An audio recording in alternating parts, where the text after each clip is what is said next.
I just felt like I couldn't get away and my life was going to forever be on drinking drugs. As a woman, to have somewhere like this and not be in prison, they shouldn't be scared to ask for help.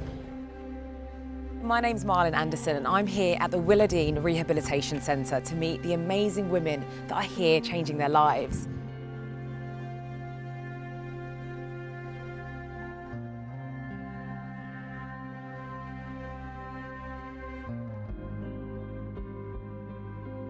I had no relationship with my kids, no relationship with my family. Coming here, I've now got what I've always wanted, and that's just to be a mum. Yeah. And if it weren't for the people here, Really? I don't think I'd have done it. Do you know what's interesting, right? When you go sober, because you're so used to drinking and you think that's fun, it's not actually where the fun is anymore, because the fun disappeared. Yeah. You have to rediscover what fun is to you. Yeah. So for me, it was animals, nature, creativity, making stuff, drawing, the things you did as a child before the innocence got taken away. I suffered domestic abuse, sexual abuse, eating disorders. I lost a child, lost both my parents, and I turned to cocaine and alcohol on the weekends, you know, and I was a single mum, and I actually checked myself into rehab, and I was trapped and lost, but I know firsthand that I had to get away from my environment and be somewhere. And it's just amazing seeing the women here, watching them thrive in such a safe place that you've created. What was your reason behind it? I think you've hit the nail on the head there about coming away to a fresh environment where they can focus upon themselves. And as you rightly said, drugs and alcohol was a coping strategy because of the pain from the past.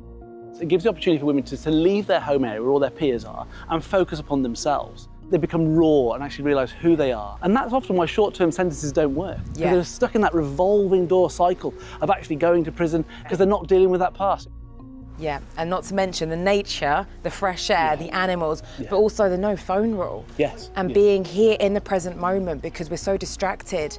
And with trauma, you try and run away from it, you don't confront it. Yeah. So I think that's just amazing. Yeah, the environment makes a huge difference for us. Yeah. So often our students have had a nighttime economy and they can't sleep. Actually, being out in the fresh air, doing a purposeful day's activity, the students sleep really well. And the environment is key to that success. And not to mention that you provide aftercare too. Yeah, so it's not just like you come in here, thank you very much, you've learned your thing and go back into the real world. Because it is like a bubble sometimes, but you actually provide that support as well, which is amazing. Yeah, the resettlement support is key to actually get full reintegration back into society. And then all what life throws up normally for us as individuals, and how do we deal with that in day to day?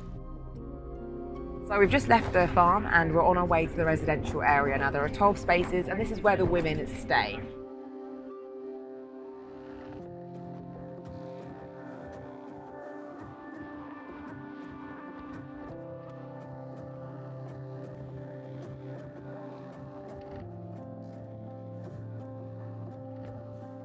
So how have you been?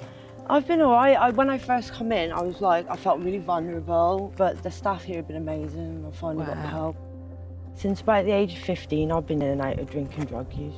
And you feel now that being here, it's given you the space and the time that you need? Yeah, 100% it has.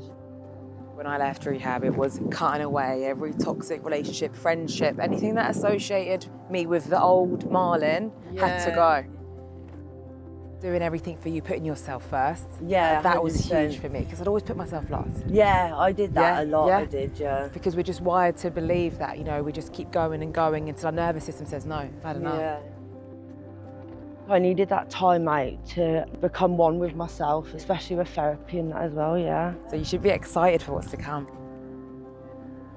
They've been given this chance and this place to heal and to address their core traumas and wounding of why they're here in the first place. And I think we need more places like Willardine across the country. That is definitely what we need.